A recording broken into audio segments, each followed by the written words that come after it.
okukwata kwabo abakolera mu mitendera egyo kugakwesaako bivu ezo energy ziri mu bantu ng'abantu naye tekireflectinga nnyo nti kivuga industry kikolera oyo aba akola ki akyettanira. Okay, twogereko ku concert tulaba nti no hip hop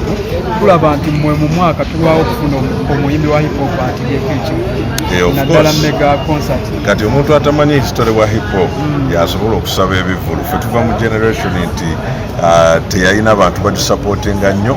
naye bwe mubanga mukyasobola okuinterviewinga leero kitegeeza waliwo kye tukoze ate ekyamaanyi era ekigatta ku ggwanga. Ekyokubiri nti abavubuka be baali balowooza nti tebalikula kati bakuze ate era be batandise okutwala ekintu kino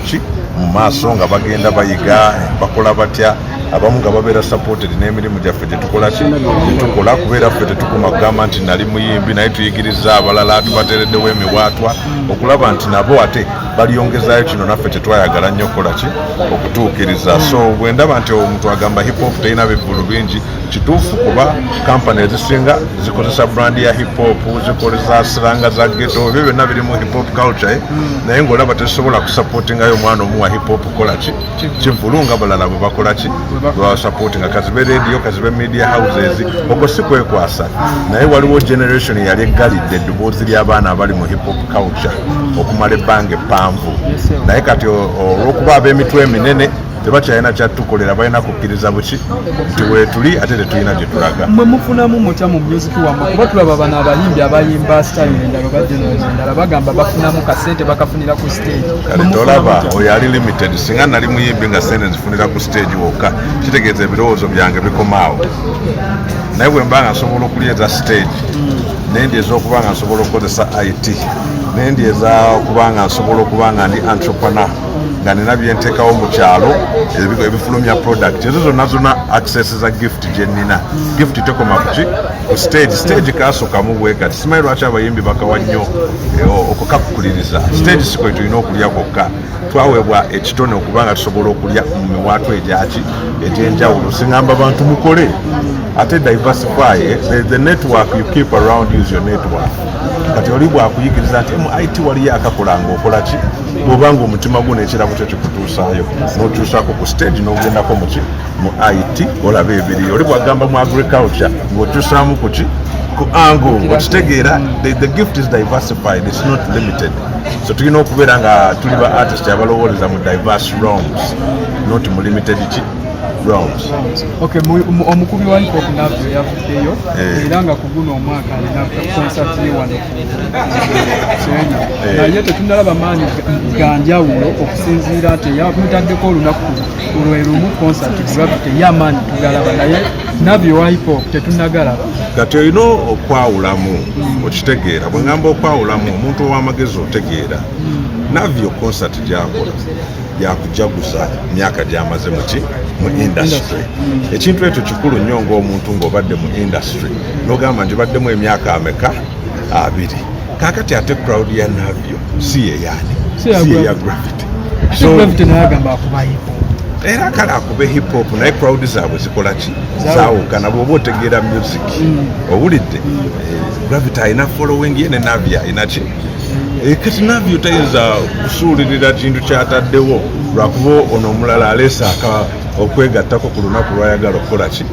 Ebyo ebintu biriwo wano mu industry kola hype oli anoonya waabuukira buli omu n'abuukira ku munne okitegeera naye bwaba amagezi omuntu yenna weewe space kuba ekitone kyo kisaanye okuba nga kikuweesa ekitiibwa tekikukontanya kikugulirawo enzigi kya mirembe kya bisima okitegeera so bakyali balina okubeera mu mentality eyo okusinga otukuba bino ebya pop culture tukubye tukulu naye ngenda kulwasa okitegeera ne bakolawo buwaaniwaani awo kifuna. So at the end of the day bonna tuba celebratinga mu birabo byabwe naye empisa ezo ezitwawula nze siyinza kuddira kivulu kyange nekiteeka ku lunaku nga kyali wange alina ki siyinza kikola ekyo obutegeevu. Legendary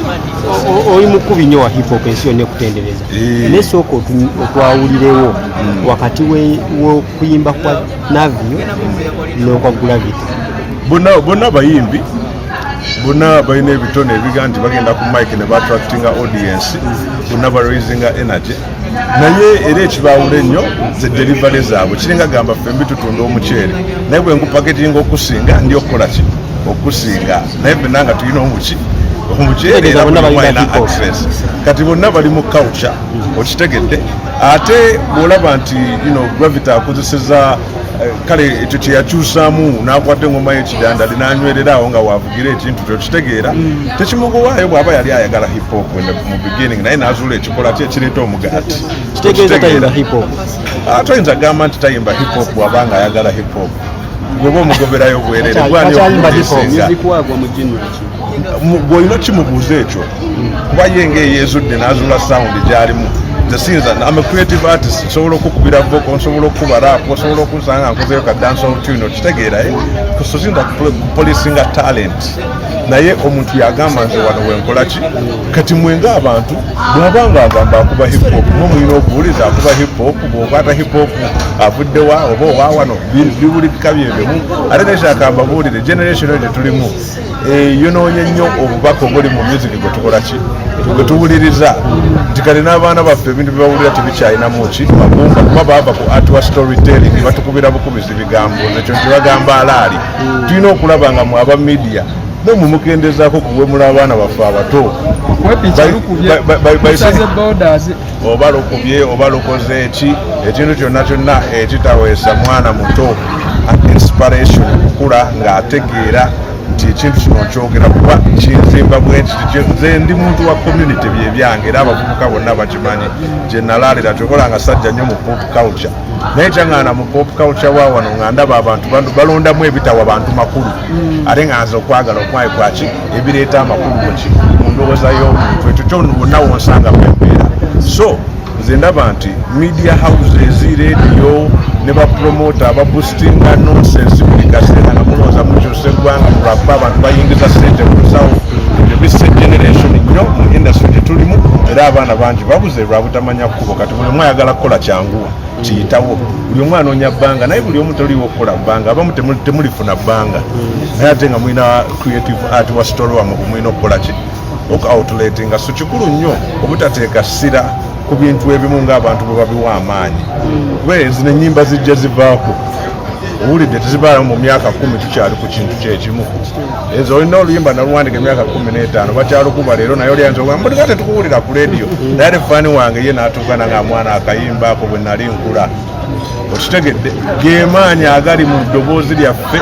ne sitoole zaffe zino zetuteeka mu butambi bwe tukola ki juzi nadde mpuliriza kadongo kamu nenga abasajja bayimbanga oluyimba lwa dakiika 15 nga takoze eki ng'akuwadde story naye n'olaba nti twayogedde nti radio play yatta ati wa story kuba yo radio egamba tuwe dakiika mmeka 3 ffe ne tuva ku kyaffe ne tugenda feeding ekyali popular toba tugiyita pop culture kati abaana abasinga gye bawabidde bw'okuba okugenda mu concert kugenda mu yaani ebyo sibikola kubeera ebivulu ebisinga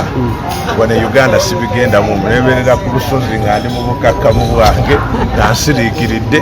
lwaki industry gye tulimu yeetaaga okuyambibwa kw'amaanyi nnyo yawaba dda eri ku mipiira mifu ate teri agamba bantu mazima naye nze nasalawo mu kutegeera kwange nti paka abo abajagaliza obulungi lwe balijja awamu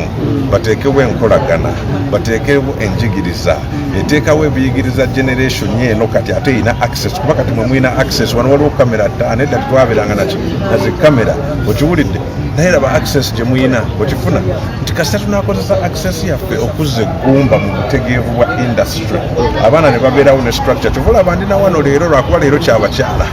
owulidde naye era nzize nteekeyo okutu njige bagenda bakolera ki so nti bwe mba mmanyi abakyala abali eyo mbagamba bakole ki bettadde okitegeera so paka nga industry etuzizaayo ku nnono eyo etegeera nti tulina ekintu ekyamakulu ekiweesa eggwanga ekitiibwa wonna era tulina okweyisanga ab'amakulu so singa ba artist ababuukiranga amayanzi ku stage nero okitegeera kikulu nnyo nti tukomyewo ekitiibwa ekyo eri eddoboozi lyaffe nti generation yenaddako ereme ate kuwabira mu media ono yenna gy'alaze nga tefunyeyo kintu ky'amakulu kyekoze eki kyetutte manyi ogamba nnyo abantu nti mwe mugendako ku internet ne murisaakinga bw'omala okurisaakinga ne weebuuza muyimbi ki alese eddoboozi ddala lyempulira nga nange linkwatako oba likwata ku jjajja wange oba likwata ku maama wange ekintu ekyo kikulu nnyo kuba woomanyira nti gwe ng'omuyimbi olina impact gy'okola mu ki mu ggwanga